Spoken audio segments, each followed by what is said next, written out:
하나님의 은혜와 평강이 여러분에게 가득하시기를 소원합니다. 오늘 본문은 교회 공동체의 영적 성숙을 위한 사도 바울의 간구의 내용입니다. 이 성숙이란 말은 쉽게 말하면 자란다는 뜻이죠. 즉 우리가 그리스도인이라면 영적으로 자라야 한다는 말입니다. 여러분, 신앙은 자라야 합니다. 믿음도 자라야 합니다. 만약 가정에서 아이를 낳았는데 그 아이가 자라지 않는다면 그것만큼 큰 문제가 어디 있겠습니까? 마찬가지입니다. 성도가 예수 그리스도를 믿고 신앙생활하기로 결단을 했는데 10년이 지나고 20년이 지나도 자라지를 못한다면, 그저 유아기적인 믿음의 수준에만 머무르고 있다면 그건 정말 큰 문제가 아니겠습니까? 주변을 보면 신앙생활 10수년 했는데도 기도 한마디 제대로 못하는 사람이 있습니다. 또 역시 신앙생활 수십 년 했는데도 아직도 헌금 생활에 거리낌이 있는 사람들 있습니다. 11조도 제대로 못하고 감사도 제대로 못하고 있습니다. 여러분, 그리스도인에게 있어서 감사는 조건적 감사가 아니죠. 그리스도인의 감사는 범사에 하는 것일 뿐 아니라 더 나아가 그럼에도 불구하고 조건을 뛰어넘어서 고백할 수 있는 것이어야 합니다. 고린도전서 14장 20절 보면 이런 말씀이 있습니다. 형제들아, 지혜에는 아이가 되지 말고 장성한 사람이 되라.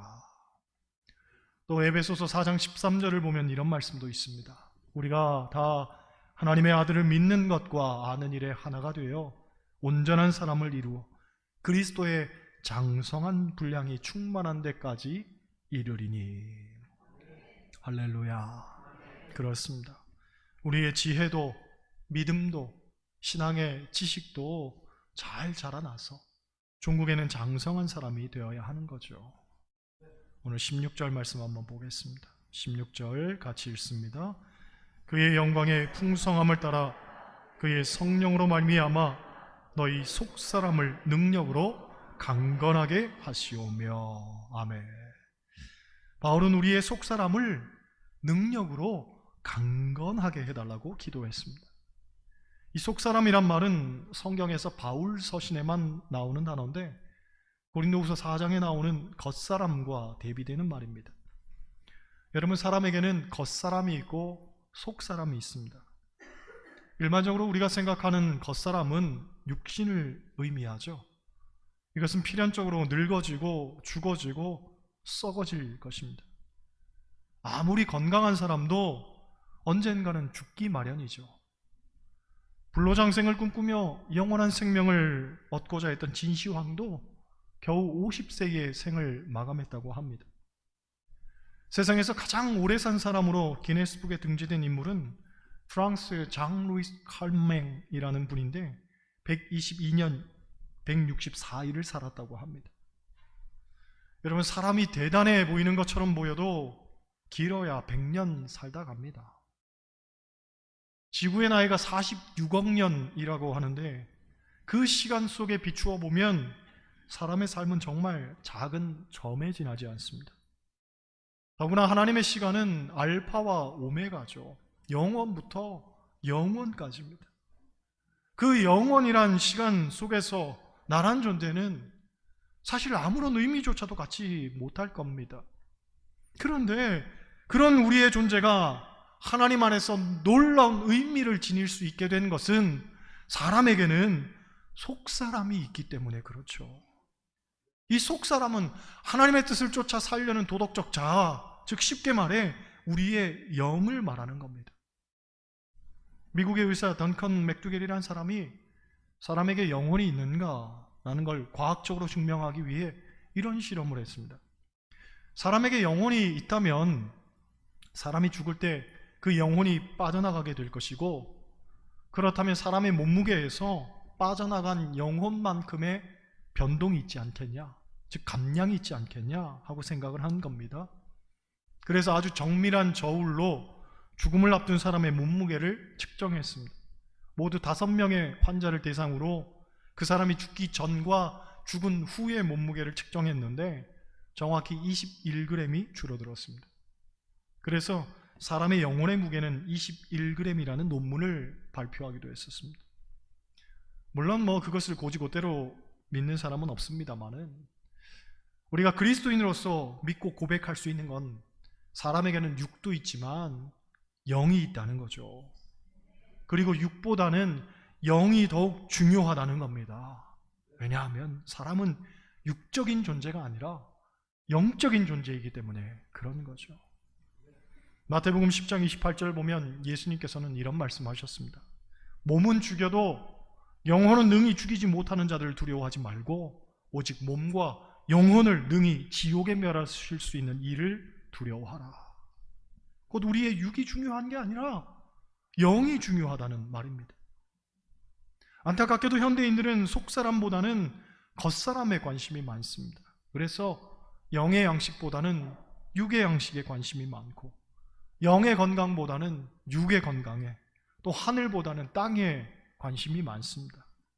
그런데 과연 그런 것들이 우리의 진정한 삶을 보장하는 것들일까요?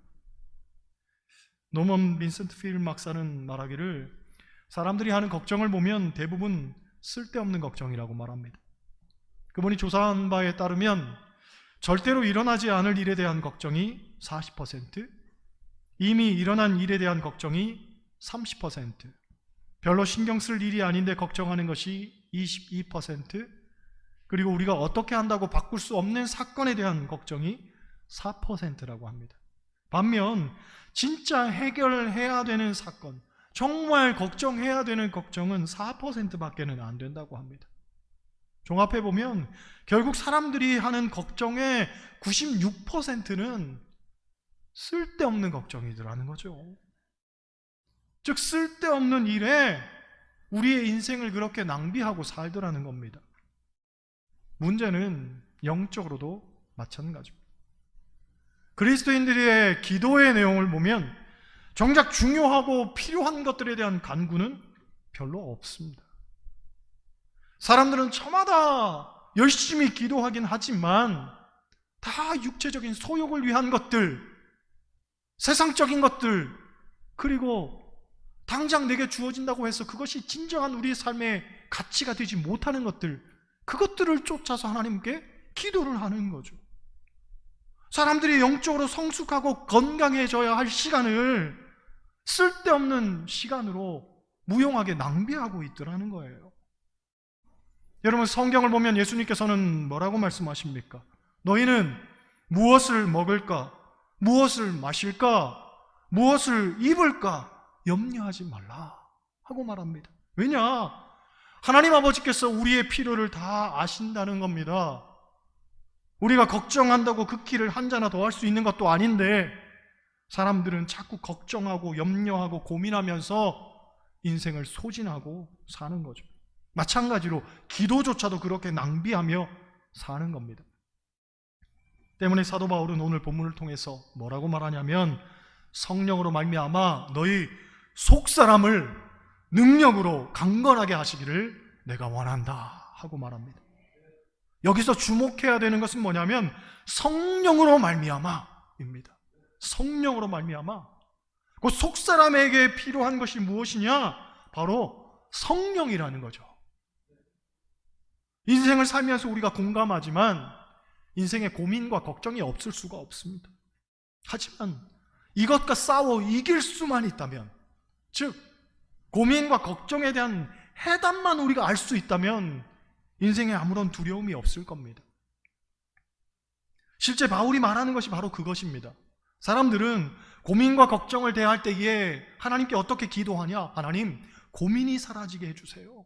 걱정이 해결되게 해주세요. 그렇게 상황에 대한 해결책을 기도하지만 사도 바울은 그러한 상황에 대한 임시 방편의 해결책이 아니라 앞으로도 이런 문제가 또다시 닥쳤을 때에 넉넉하게 이길 수 있는 힘을 주세요.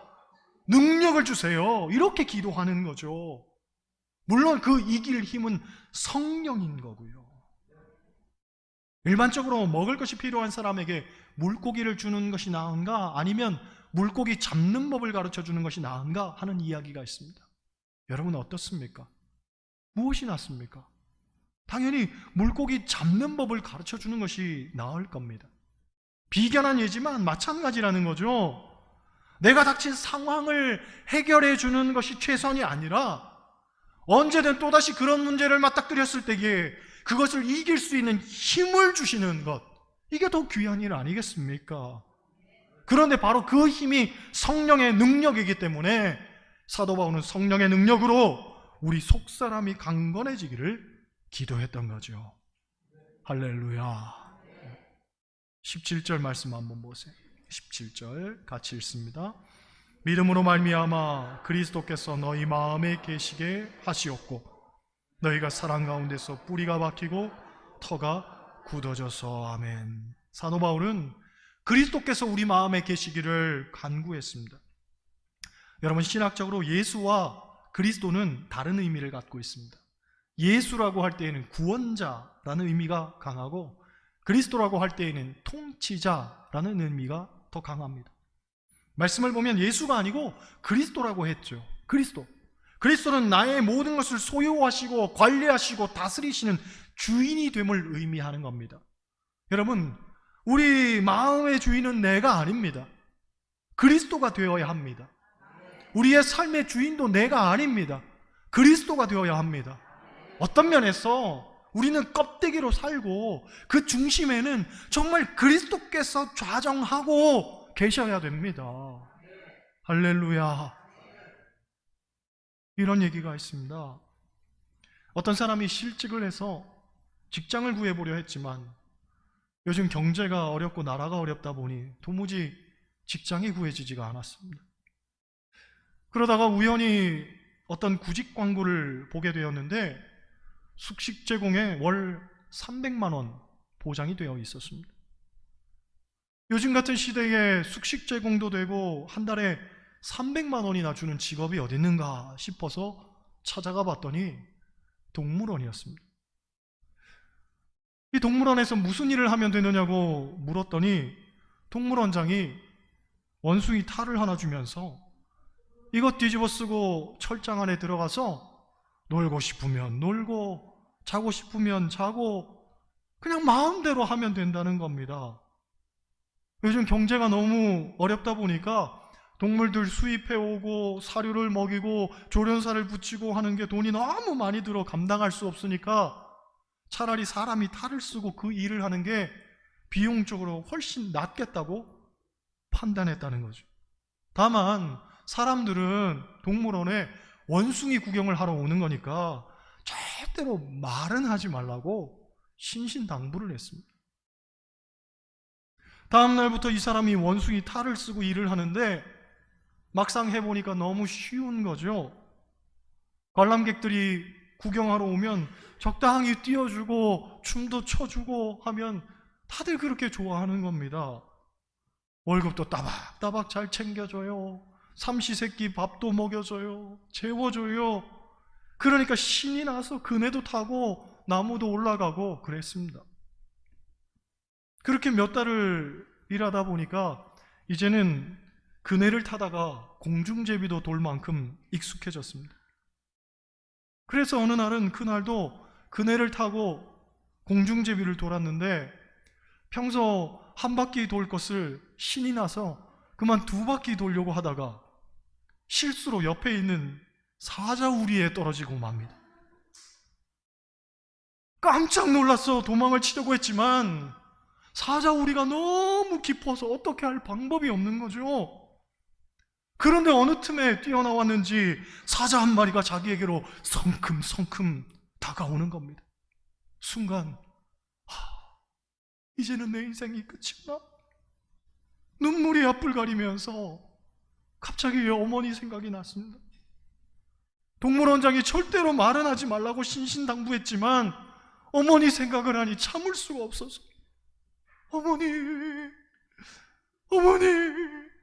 하고 외쳤는데 사자가 울부짖으며 한 걸음에 달려오더니 갑자기 귀에다 대고 이렇게 말합니다. 나도 어머니 보고 싶다. 알고 보니 그 사자도 월급 300만 원 받고 일하던 사람이었던 거죠.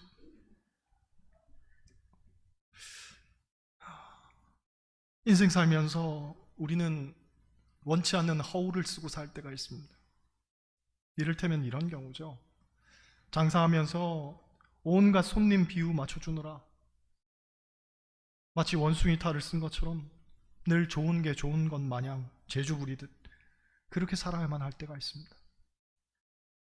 장사하는 분들 다들 공감하실 겁니다. 또 팍팍한 인생 살면서 가난에 치이고 사람에 치이다 보니까 나도 모르게 사자탈을 쓰고 사는 것처럼 이빨을 드러내고 사는 사람들도 있죠. 왜 저렇게 흉폭하게 살까? 왜 저렇게 사납게 살까? 하고 사람들은 생각하겠지만 나도 모르는 사이에 그렇게 찌들어져 있는 거죠. 하지만 그렇게 외형에 허울을 쓰고 산다 해서 사람이 아닐 수 없듯 그리스도께서 내 안에 계시면 우리의 껍데기뿐인 삶과는 상관없이 우리는 늘 하늘 소망 갖고 하나님 백성으로 살 수 있게 되는 거죠. 껍데기가 중요한 게 아닙니다. 내 마음속에 정말 그리스도께서 좌정하고 계신가? 그걸 우리가 점검하며 살아야 되는 거죠. 할렐루야. 17절 하반절을 보면 사도 바울은 또한 우리가 사랑 가운데 뿌리박기를 기도했습니다. 사랑 가운데 뿌리박기를. 여러분, 기독교는 사랑의 종교입니다. 성경은 말하기를 모든 것 위에 사랑을 더하라고 했죠. 우리는 사랑 가운데 뿌리를 받고 사랑 가운데서 자라나고 그리고 종국에는 사랑의 열매를 맺으면서 살아야 할 줄로 믿습니다. 우리 교회 뒤편에 대나무들이 많이 있는데 이 대나무는 씨앗을 심은 후에 4년 동안은 땅속에서 자란다고 합니다. 그 기간 동안은 키가 자라는 게 아니라 뿌리를 깊고 넓게 퍼뜨린다고 하죠. 그러다가 이제는 준비가 되었다 싶을 때 땅 밖으로 나와서 한 달 사이에 10m에서 20m나 자란다고 합니다. 이 폭발적으로 도약하는 현상을 가리켜 퀀텀 리프라고 하는데 그냥 막연히 시간을 무용하게 보내는 게 아니라 그 시간 동안 응집하고 있다가 그 시간 동안 내가 실력을 키우고 있다가 그 시간 동안 하나님의 사람으로 큰 사람으로 그렇게 나 자신을 잘 연단시키고 있다가 비로소 도약한다는 거죠. 폭발한다는 거예요. 자라난다는 거예요. 그런데 그 근원이 되는 뿌리가 튼튼해야 되겠죠. 오늘 본문을 통해서 사도 바울이 말하는 것이 바로 그것입니다. 먼저 뿌리가 박히고 굳어져야 된다는 거예요. 많은 사람들이 신앙적으로 키만 키우려고 합니다. 외형적으로 보여주는 일에만 집착하고 삽니다. 그러나 키만 키우다가 선줄로 생각하는 그때 넘어지게 되는 사람, 주변을 보면 부지기수입니다. 외형적 성장이 중요한 게 아니라 우리 마음 안에 있는 사랑을 먼저 키워야 되는데 그걸 못하는 거죠. 실제 성경의 고린도 교회의 문제점이 바로 그것 아니었습니까? 은사도 있고 열정도 있었지만 사랑이 없었습니다. 그런데 사랑이 없으니 은사도 열심도 아무것도 아닌 게 되어버렸죠. 여러분, 기실 예수 믿는 사람이 사랑이 없으면 세상 사람보다 못하다는 말 듣습니다. 프레드릭 도널드라는 학자는 현대인의 죄를 7가지로 정의합니다. 원칙 없는 정치, 양심 없는 쾌락, 노동 없는 건강, 인격 없는 지식, 도덕성 없는 상업, 인도주의 없는 과학, 그리고 7번째가 사랑 없는 종교입니다. 사랑 없는 종교. 신앙생활 하는데 사랑이 없으면 아무것도 아닌 거죠. 예전에 어떤 권사님 내외가 우리 교회를 잠깐 나왔다가 온갖 난장을 부리고 교회를 떠났습니다. 제가 그분께 하고 싶은 말 참 많았지만 꾹 참고 딱 하나의 권면을 문자로 보냈습니다. 권사님, 제발 하나님 잘 믿으세요. 그 말 한마디 했습니다. 하나님 잘 믿으라고. 그런데 동네방네 다니면서 욕을 하는 거죠. 이놈의 목사가 나에게 하나님 잘 믿으라고 했다고. 내가 신앙생활 한 지 수십 년 됐는데 어떻게 나에게 그런 말 하느냐고 역정을 내는 겁니다. 그런데 여러분 냉철히 한번 생각해 보세요. 하나님 잘 믿으라는 말이 나쁜 말입니까? 게다가 오죽하면 목사가 하나님 잘 믿으라고 하겠습니까? 수십 년 신앙생활 하는 게 중요한 게 아닙니다. 똑바로 신앙생활을 해야죠. 여러분 사랑 가운데 뿌리를 박아야 됩니다. 그래서 어떠한 상황 속에서도 나는 사랑만 하겠다 선언해야 되는 것 아니겠습니까? 2023년 시작하면서 올 한 해의 모토로 우리는 사랑만 하기로 했습니다 하고 선포했습니다. 그 말 할 때는 참 즐거웠습니다. 참 재미났습니다. 그리고 참 기대했습니다. 우리는 사랑만 하기로 했습니다 하고 모두가 임모 한결같이 말했으니 정말 2023년에는 사랑만 하겠구나 하고 생각을 했는데 유난히 사랑이 퇴색해진 사람들을 많이 만났던 2023년이었던 것 같습니다. 말로만 사랑만 이야기하고 겉으로만 사랑을 외쳤던 것이지 가슴은 냉랭하기 짝이 없었던 거죠. 사도 바울은 고린도전서 13장을 통해 이런 말을 합니다. 내가 예언하는 능력이 있어 모든 비밀과 모든 지식을 알고 또 산을 옮길 만한 모든 믿음이 있을지라도 사랑이 없으면 내가 아무것도 아니요. 예언을 하고 방언을 하고 온갖 지식을 갖고 있고 그리고 믿음이 있는 것처럼 보여도 사랑이 없으면 내가 아무것도 아니요. 아무것도 아니요. 수십 년 신앙생활 한 게 중요한 게 아니라 사랑이 없으면 아무것도 아니요. 굉장한 믿음을 갖고 40일을 기도하고 대단히 금식하면서 남들에게 길갈난 그런 믿음을 보이는 것 같아도 사랑이 없으면 아무것도 아니요. 우리는 그걸 기억해야 됩니다. 수십 년 신앙생활한 게 뭐가 중요합니까? 그 마음에 사랑이 없는데. 그렇잖아요. 여러분 그리스도의 사랑을 알기 원합니다. 그리고 그 사랑 가운데 여러분의 뿌리가 내려지기를 원합니다. 그 뿌리는 항상 무엇을 흡수하고 사느냐? 사랑을 흡수하고 살겠죠. 사랑을 먹으면서 살겠죠. 그러니 나도 사랑의 존재가 되겠죠. 이건 너무나 당연한 그리스도인의 모습 아니겠습니까? 사랑이 없는데 그게 어찌 그리스도인이고 사랑하지를 못하는데 무슨 신앙생활을 온전히 하겠다고 이야기를 한단 말입니까?